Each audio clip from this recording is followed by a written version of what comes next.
Warum ich mich heute anlässlich der 5. Episode von The Personality Icon Austria in das Outfit einer Schneeflocke geworfen habe, ist weniger den halbwinterlichen Mai-Temperaturen geschuldet, als der Protagonistin der heutigen Folge, Magistra Ursula Aisin. Uns verbindet sehr vieles, aber vor allem zwei Leidenschaften. Erstens die Leidenschaft für schwarze Kleidung und hier ganz besonders für schwarze Rollkragenpullover. Und hier wollte ich Ursula, meiner Protagonistin, den Vortritt lassen. Und zweitens die Leidenschaft für Branding, der Kunst der Differenzierung. Wer ist nun Ursula Aisin? Nach mehreren Jahren als Moderatorin, Produktionsmanagerin und Übersetzerin Chinesisch-Deutsch für Film, Theater, Musical- und Opernproduktionen in Österreich und China wechselte sie in die Technologie-, Kommunikations- und Politikberatung. Heute ist sie Geschäftsführerin von Red Swan, Expert Evaluator für innovative Technologieprojekte und deren Kommerzialisierung für die Europäische Kommission, Lektorin für Branding an der FH Wien, Kolumnistin für das Technologiemagazin eMedia und Mentorin für österreichische und internationale Startups. Was mich ganz besonders fasziniert an Ursula, ist ihre Präsenz. Obwohl sie so klein und zart ist, kommt sie in einen Raum und füllt ihn aus. Und obwohl so manch große Person in diesem roten Sessel auch ganz klein werden kann, sie nimmt ihren Platz hier wie eine Königin ein und füllt ihn mit ihrer Präsenz aus.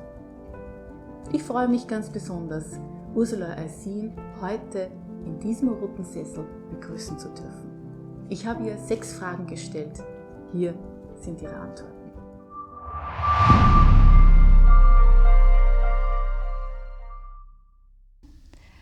Ich bin ein sehr begeisterungsfähiger Mensch und das war auch als kleines Kind schon so.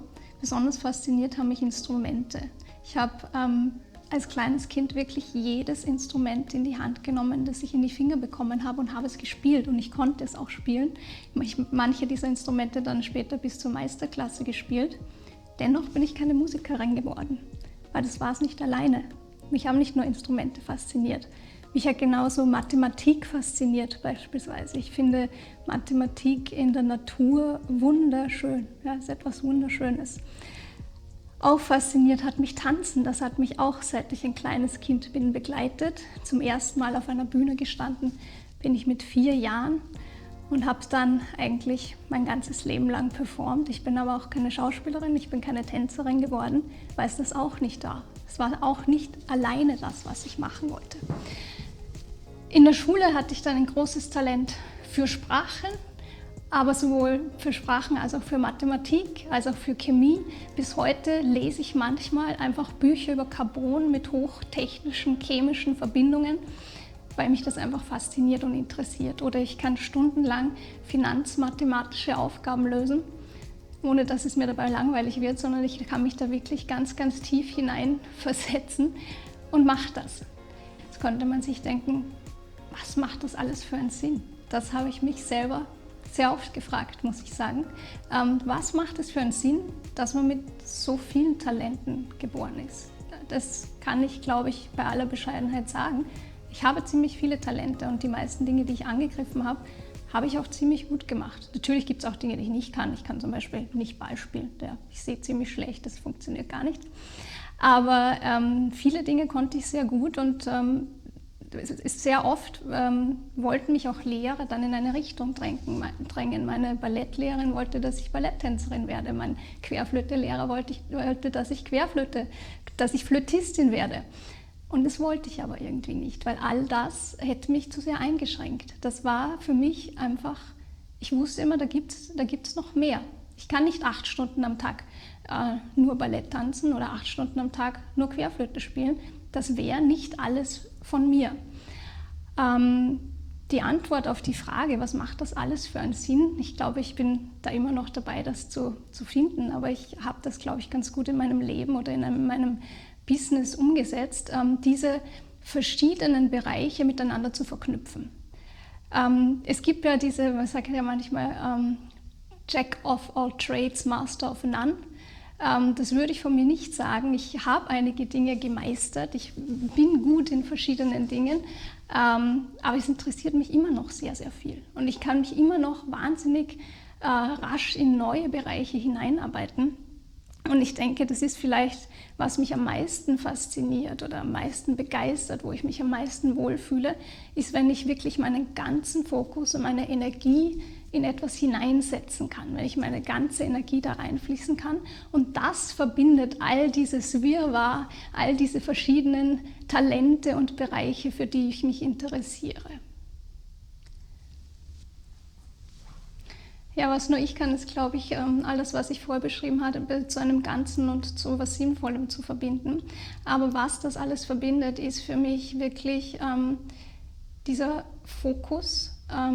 Winston Churchill hat einmal gesagt, Erfolg ist die Fähigkeit, von Misserfolg zu schreiten, ohne dabei den Enthusiasmus zu verlieren. Und es ist vielleicht dieser Enthusiasmus. Eine Freundin von mir hat mir gesagt, red mit der, das ist die motivierendste, enthusiastische Person, die ich kenne.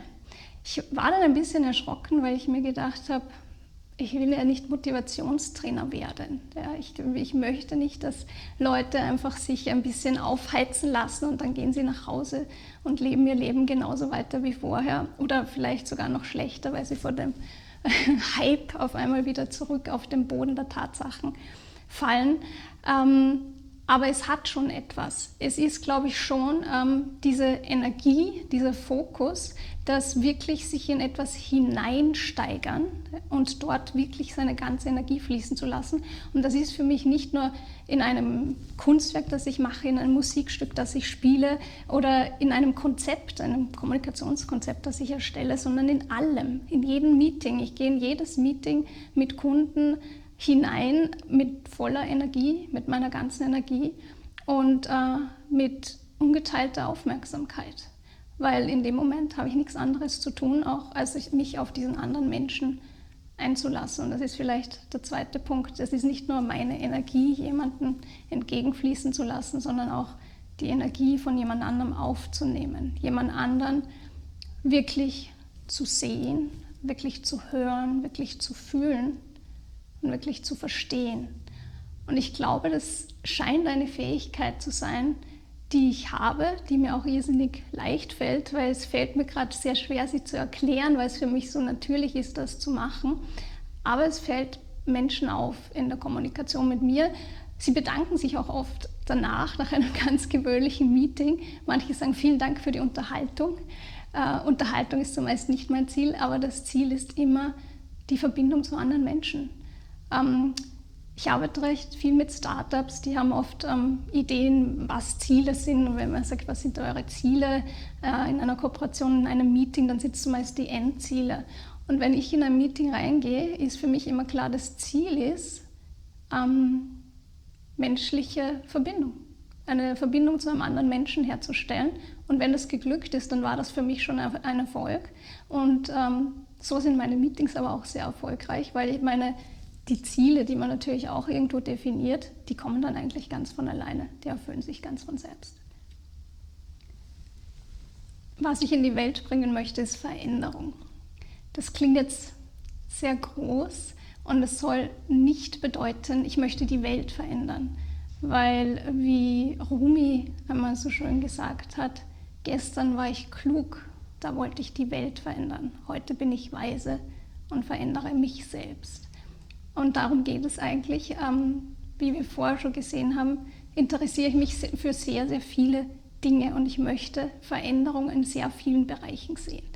Ich befasse mich sowohl mit Themen aus dem Gesundheitsbereich, als auch aus dem Ernährungsbereich, als auch aus der Politik, aus der Wirtschaft. Wie macht man Business, wie baut man Business auf, verbindet das alles dann zu einer hoffentlich guten Kommunikation, zu schönen Kommunikationskonzepten, aber auch zu Veränderungskonzepten. Mir geht es in dem, was ich tue, immer darum, dass man tatsächlich was verändert. Ich habe es vorher schon erwähnt, es würde mir nicht reichen, beispielsweise jemanden zu motivieren, in einem Workshop zu motivieren und dann nach Hause zu gehen und zu wissen, die gehen nach Hause und ändern gar nichts. Deshalb ist mir das wichtig, dass ich einen Impact habe, dass das tatsächlich zu einer Veränderung auf sehr vielen Bereichen führt. Das ist natürlich eine große Aufgabe und wie erwähnt, würde ich nie versuchen, jemand anderen zu verändern. Veränderung beginnt bei mir immer bei mir selber und es geht darum, wie kann ich Muster aufbrechen, wie kann ich meine eigenen Muster ändern, sodass ich ein besseres Leben habe und das kann ich im Grunde dann vorleben. Also ich bin niemand, der jetzt wie ein Aktivist hinausgeht und sagt, wir müssen die Welt verändern. Ich glaube auch nicht, dass es jetzt in dieser Zeit zielführend ist, aber ich kann jeden Tag meine eigenen Muster hinterfragen, kann schauen, wo sie herkommen, kann zurückgehen in die Kindheit, kann sie dort lösen und kann es nächstes Mal anders machen, kann einen Schritt in eine veränderte Welt machen. Und ich denke, nur in diesem Vorleben, kann man die Welt auch ein Stück weit verändern. Als ich 3 Jahre alt war, wurde mein Bruder geboren und ab diesem Zeitpunkt musste ich nicht nur mich selbst, sondern auch ihn gegen meine Eltern verteidigen. Ich könnte sagen, dort ist meine Führungsqualität entstanden oder das, um sich um andere Menschen zu kümmern. Aber es ist vielleicht ein bisschen zu weit ausgeholt, um Persönlichkeitsentwicklung zu beschreiben, weil da wird ja die Persönlichkeit auch erst geprägt in diesem Alter. Ich würde jetzt einen ganz großen Sprung machen und sagen, als ich mein eigenes Business gegründet habe im Jahr 2015, hat sich das ein bisschen angefühlt, als würde ich von der Brücke springen und hoffen, dass ich fliegen lerne, bevor ich unten aufkomme. Das war es aber auch noch nicht alleine. Ja? Also diese Risiken habe ich im Leben eigentlich immer genommen, weil ich Sicherheit so eigentlich nicht wirklich gekannt habe. Was nur dann aufgetreten ist, ich habe dann tatsächlich auf einmal Blockaden bekommen. Und das habe ich überhaupt nicht gekannt. Ich habe für eine PR-Agentur gearbeitet, für Berater und so weiter. Ich konnte meine Kreativität quasi auf Knopfdruck anschalten, Konzepte entwickeln, niederschreiben. Das konnte ich auf einmal nicht. In dem Moment, wo ich genau das machen wollte, was ich immer schon machen wollte, mein eigenes Business und alles so tun und lassen konnte, wie ich wollte, konnte ich das, was ich tun wollte, auf einmal nicht tun. Es war, es würde mich jemand innerlich zurückziehen. Und das war kaum, also es war wirklich, ich konnte nicht einfach sagen, na, überwinde das. Es war auch so, wenn ich versucht habe, ich lasse mich ja nicht aufhalten, wenn ich einfach gemacht habe, was ich tun wollte, oder je mehr ich das gemacht habe, je mehr ich wieder auf einer Bühne gestanden bin und moderiert habe, gesprochen habe, umso mehr habe ich Halsentzündungen bekommen. Man merkt sogar jetzt, ich werde ein bisschen heiser. Und mir ist teilweise fast die Stimme weggeblieben. Und ich habe wirklich Halsentzündungen dann gehabt die ganze Zeit. Also ich hätte eigentlich nicht auf eine Bühne gehen können und Interviews führen und moderieren und so weiter. Und je mehr ich das gemacht habe, umso kränker bin ich geworden. Ich bin sehr krank geworden. Ich hatte dann einen viralen Infekt nach dem anderen und habe mich letztendlich wirklich sterbenselend gefühlt. Ich bin wirklich sterbenselend gefühlt. Ich bin wirklich an einem Sonntag dann einmal ins AKH gefahren und ich habe gesagt, ich weiß nicht, was mit mir los ist, aber ich fühle mich sterbenselend. Ich habe gesagt, ich glaube, ich habe eine Blutvergiftung oder irgendetwas. Die haben mich dann irgendwie belächelt. Ich bin da dann auch wieder rausgegangen und habe letztendlich dann einen anderen Arzt aufgesucht. Aber es war wirklich enorm. Also es war keine normale Blockade, wo man irgendwelche Techniken anwenden könnte, um sie zu überwinden, sondern es hat sich wirklich gezogen. Und immer dann, wenn es genau wirklich ganz schöne Projekte waren, die ich jetzt wirklich tun wollte, es hat sich unglaublich furchtbar angefühlt. Also es war wie ein innerer Kampf, wie wenn in einem Ruderboot die rechten Ruderer in eine andere Richtung rudern wie die linken Ruderer. Also völlige Blockade. Daher musste ich mich damit befassen, woher diese Muster kommen.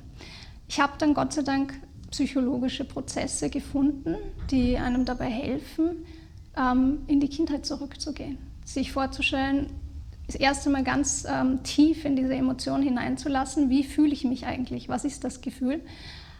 und sich dann zu fragen, wann habe ich das allererste Mal gefühlt. Und da geht es nicht darum, dass einem der Verstand eine Geschichte dazu erzählt, sondern es geht wirklich darum, das wieder zu fühlen.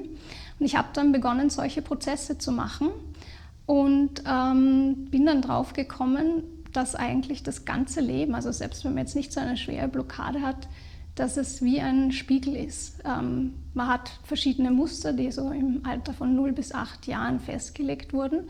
Und alles andere, was dann passiert, das sind eigentlich Spiegel. Das ist immer das Gleiche, immer die Dinge, die einem hier das Leben als Spiegel vorhält, damit man sich endlich mit diesem Ursprungsproblem oder dem Ursprungstrauma, das man da hat, auseinandersetzt. Und das habe ich dann begonnen zu machen, und zwar ständig. Mit jeder Begegnung, mit allem, was eine starke Emotion hervorruft, mache ich das. Und ich habe auch begonnen, all die Dinge, die ich tue, ich habe vorher erwähnt, es sind viele unterschiedliche Dinge, zu hinterfragen. Warum mache ich das? Warum bin ich Kommunikationsberaterin? Warum beschäftige ich mich mit Startups? Warum beschäftige ich mich dem, was davon war ein Schutzmechanismus und was davon ist wirklich ich?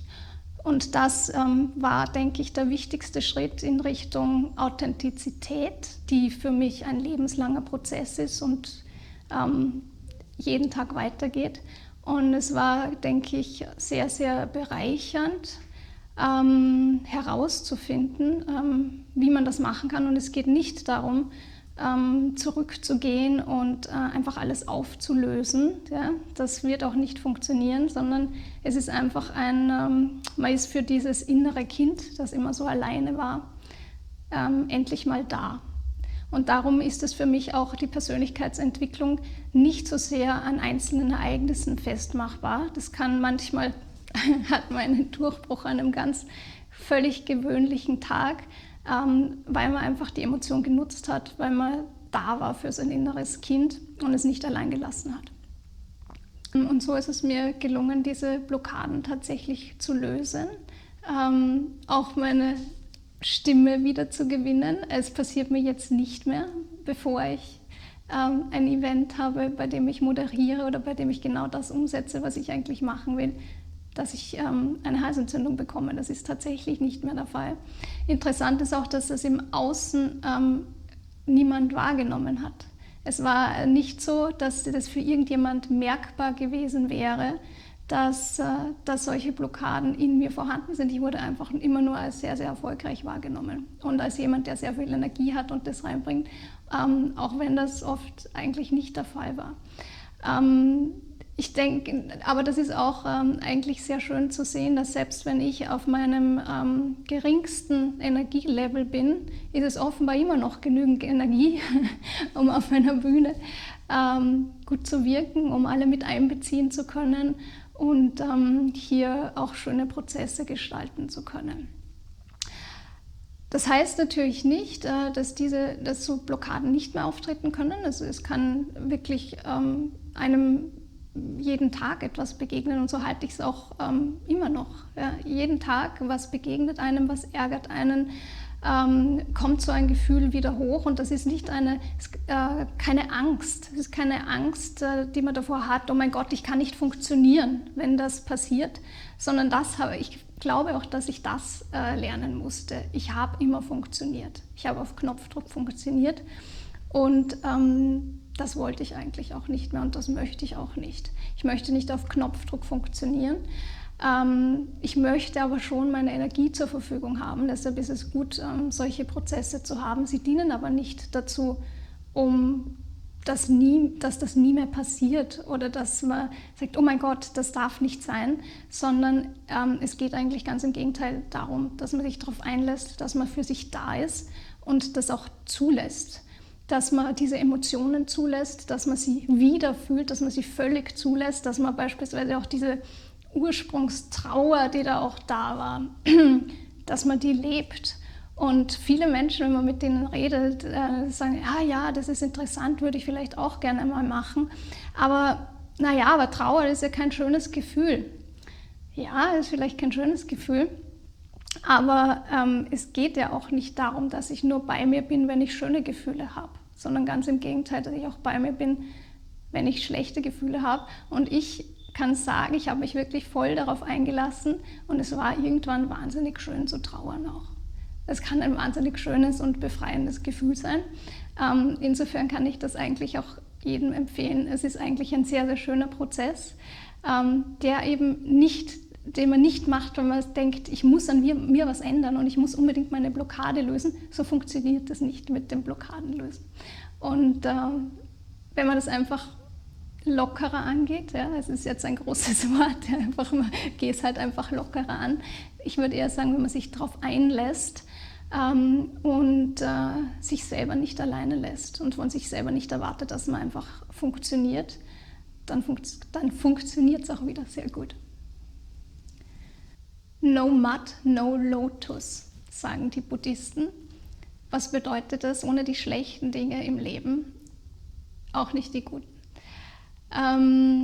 Ich bin in einem Art Minenfeld aufgewachsen, könnte man sagen. Man hat nie genau gewusst, wodurch es zu einer Explosion kommt. Es ist aber sicher jeden Tag 1-2 Mal irgendwas auf irgendjemanden explodiert.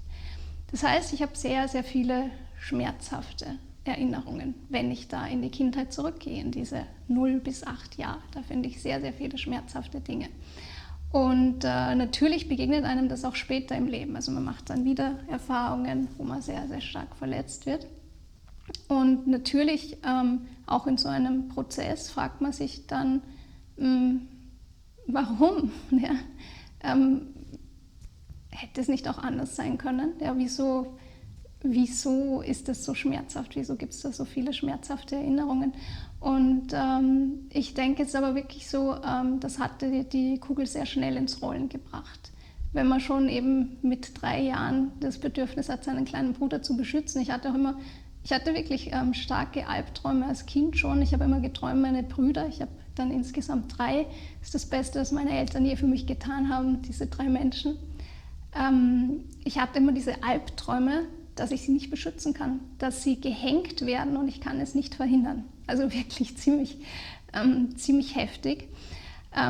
Es war, denke ich, ein sehr unsicheres Umfeld für Kinder, um da aufzuwachsen. Und es ist natürlich schwer, dann irgendwann im Leben einfach dieses Gefühl von Sicherheit auch zu entwickeln, Menschen zu vertrauen. Aber es hat mir gezeigt, was ich eigentlich im Leben will, was in meinem Zuhause nicht vorhanden war eine sichere Verbindung zu anderen Menschen. Und ich habe es am Anfang beschrieben, das ist etwas, in dem ich, denke ich, sehr, sehr gut bin. Und das ist etwas, was ich auch auf alle Fälle in meinem Leben haben will, die sichere Verbindung zu anderen Menschen und auch etwas, was man vielleicht wahre Intimität nennen könnte, was ich auch schon beschrieben habe, jemanden wirklich zu sehen, wirklich zu hören, wirklich zu fühlen und wirklich zu verstehen. Dafür braucht es eine enorme Präsenz, dafür braucht es auch diese Energie, von der ich gesprochen habe, die ich in jedes Meeting mitbringe, in jeden Kontakt mit einem anderen Menschen. Und ich denke, so können schöne menschliche Interaktionen, schöne menschliche Verbindungen entstehen und so können wir auch gemeinsam die Welt verändern, wie ich das gerne machen würde. Das Gesamtpaket. Es fällt mir sehr schwer, wie auch aus meinen Talenten, nur ein optisches Merkmal jetzt an mir herauszugreifen. Ich denke, was auffällt ist, dass wenn ich selbst mit dieser sehr zierlichen Gestalt einen Raum betrete, ich da überhaupt nicht untergehe, sondern ganz im Gegenteil den ganzen Raum füllen kann. Es ist wieder diese Energie, diese Präsenz, von der ich gesprochen habe, die recht häufig Menschen auffällt. Und vielleicht meine Raubtieraugen, die ich auch gerne so sehe. Für mich ist mein Lieblingstier, also jetzt abgesehen von Hunden, die ich sehr, sehr liebe als Haustier, ist der schwarze Jaguar. Und wenn man ein Bild von Augen vom schwarzen Jaguar nebeneinander setzt, passt das ziemlich gut.